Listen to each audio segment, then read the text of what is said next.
在日本的广岛有这么一座岛，它曾经从地图上被抹消掉，因为这里曾经是一个毒气瓦斯的实验基地。但在二战结束之后，人们也就离开了这个岛。然而他们在走的时候，并没有把所有东西都带走，而是留了8只兔子在岛上。然后大家都知道，兔子的生育能力是很恐怖的，所以很快30年过去之后，这个岛现在已经变成了广岛一个很有名的景点——兔子岛。现在这儿已经挤满了上千只兔子。要去这个地方的话，必须得先坐加路到中海港这个站，然后坐轮船才能过去。记得在码头的时候买一点兔子的零食，虽然上岛都是免费，但仍然是有人在管理这个地方的，所以兔子还是很干净的。但也不知道为什么我上岛之后就很饿。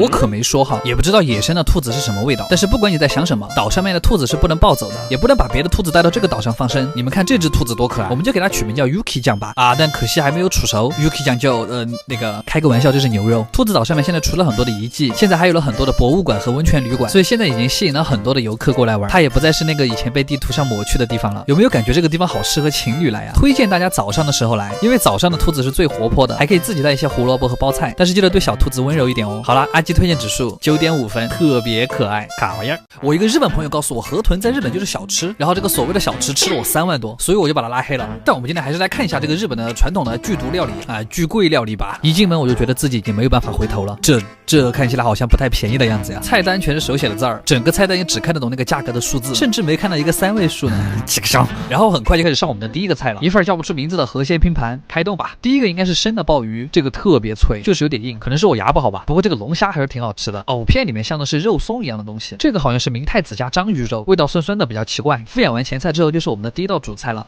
河豚刺身，河豚的内脏都是有剧毒的哈，但这是它外面的肉，所以没什么问题。至于吃法，好像全国的大同小异，用河豚肉卷一点河豚鱼皮，再加一点葱之后，可以挤一点这个臭橙，最后蘸一丢丢这个酱料就可以吃了。味道是一种很清新的感觉，有一点点鲜味，口感还算有嚼劲，是真的好吃。吃完这个就给我们上的河豚味增汤，好像是用河豚肉加柠檬一起炖的。我发现河豚肉一煮就没什么味儿，不过这个汤还是很鲜美的。这个小白菜卷好可爱。然后第3种河豚吃法是烤的，虽然店员说这个也可以用来生吃，那我们还是不作死了。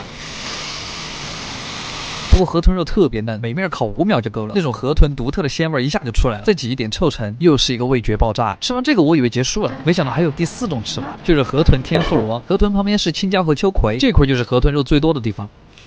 天妇罗果然和河豚很配，外边酥脆的同时又保证了里面的鲜嫩，我爱了。最后还有道主食是河豚粥，果然爱吃河豚的人都很瘦呢。最后的最后就是跟我们上茶和甜点了，这种是日本正宗的抹茶，这个喝起来其实还有点苦。点心就是一个大福，里边是巧克力馅的，我还有点喜欢这个。好啦，你们觉得这样的河豚料理值吗？阿基推荐指数8分，卡玩意儿。这2天我在网上看到了这家店，据说辣哭了很多日本博主还有明星，我就去查了一下，这家店在高原寺，是个日本年轻人很喜欢去的地方，所以它里面有很多奇奇怪怪的店啊。我一个堂堂正正成都人，怎么能不去试一下呢？这个菜单上面分了5个等级，我们就盲选一个天国辣吧。店长还反复跟我们确认了辣度，我说我是四川人，您放心嘞。但实不相瞒，我现在还是有点害怕的。但是店里又有老人在，应该也不会很辣吧？看到师傅已经开始疯狂撒料了，终于上来了。果然地狱不仅有火焰，还有海椒面，这种被火焰烧过的叉烧特别香，表面已经烤得油脆油脆的。因为这个面真的很辣，所以建议搭配一碗米饭。我反正感觉比火鸡面更辣，上面的海带和鸡腿骨也因为被烧过变得很香。再来口厚厚的叉烧真的是太爽了。我最近因为吃了太多辣的，又熬夜剪片子，感觉整个人都不好了，所以还是不能太放肆，就托朋友从国内给我寄了这个熬夜元气茶，它里面有人参、枸杞、红枣、苦荞，都是对身体比较好的药材，不仅颗粒大，而且量很足，直接吃都可以。熬夜之后第2天来一杯，元气满满，泡出来的味道也很清爽，没有那种苦涩的药味，就很适合我们这种熬夜型人。好了，说回拉面，我们点了2碗面加一份铁板生蚝，一共才花了200多块，吃的非常爽。阿基推荐指数8.5分，你们敢来吗？卡玩意儿。我今天终于知道日本人为什么那么喜欢吃soba了。我以前一直不怎么喜欢吃日本的soba，直到今天吃到了这一家。这家店在花卷市，离东京有500多公里，人烟特别稀少，基本上没什么人。但唯独这家店的门口，你们看，现在才11点哈，刚开张10分钟就已经停满了车，我们后面还排起了小长队，感觉店里的装修还停留在昭和时代。不过我还挺喜欢这种调调的，菜单都比较简单，就挂在墙上的。但第一次来，其实我们也不知道怎么点，就点了一盒魔力soba，还有一碗鸡蛋soba。然而我发现好像并不是这样点菜的，隔壁桌好像每个人最少都是2盒起，男生的分量好像一般都是4盒。算了不管了，这种荞麦面都是冷的，最好蘸一下这个秘制酱汁，这样吃起来特别的清爽，想起了日本的流水面。喜欢吃辣的朋友还可以在里面加一点小米辣，这种面特别有韧劲。荞麦汤可以用来暖胃，不过就是1盒面的分量太少了，想吃好还是要多点几盒。阿基推荐指数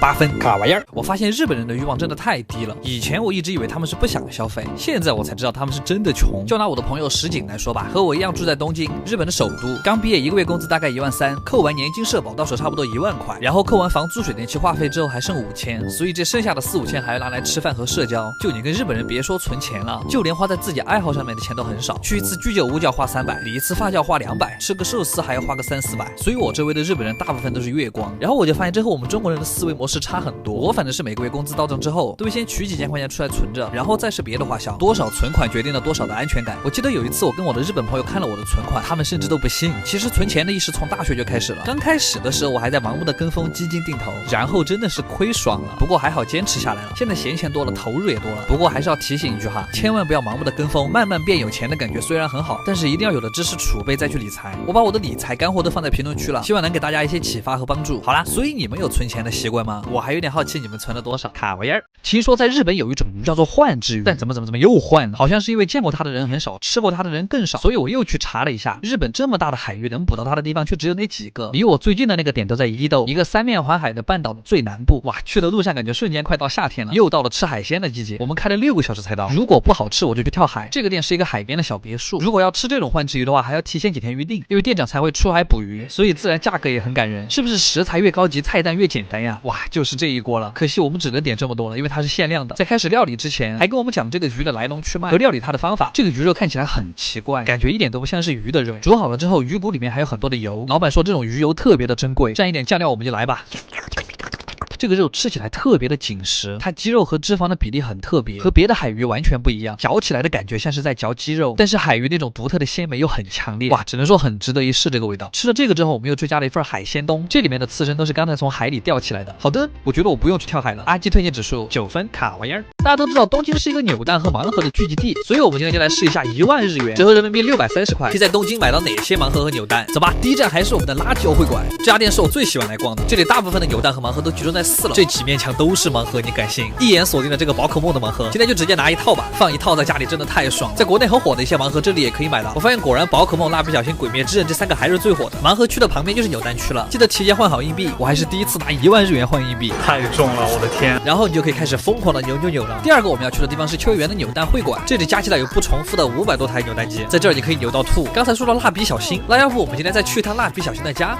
春日部。好了，我们到了，这个地方还真的有点漂亮。一进门就看到了小新家车的等身模型，这个车还可以坐进去玩，感觉还挺精致的。旁边是蜡笔小新主要人物的纪念手印。话说你们认得出来几个？算了，回归正题，我们今天是来买东西的。这个地方小新的扭蛋机也挺多，今天我也算丰收了，买了满满一书包哈。我们接下来就来一个一个的拆，好像1万日元买了也不少。我们先来开这个宝可梦系列，哇，这一套我早就想买了。第一个基拉奇就有点可爱，不愧是剧场版的主角。来第二个是月亮伊布，这个是成龙拉普拉斯，好看。第3个是沙奈朵，这个太阳伊布还可以调角度。最后是我们的闪电鼠，皮神。接下来这个是鬼灭之刃的数据线保护器。我发现路开盲盒真的好累啊，接下来我就不讲了，我继续开，你们接着看。开个玩笑，其实我也不知道我家里有没有那么多数据线，但我就是想凑齐一套。对了，我最近发现了这个 app 叫做蛋趣，日本有的品质上面也有，而且还有中国限定款。这个蜡笔小新的车系列就是中国限定款，所以我们今天看到的所有盲盒都可以在这上面找到，不仅是正品，而且很优惠，我木了。接下来是优秀选手成品展示，没上镜不代表不优秀啊，只是今天买的太多了，我们展示部分优秀的就好了。好了，你们还有什么想看的扭蛋盲盒可以告诉我，等我有钱了我再去买。阿基推荐指数9分，卡玩意儿。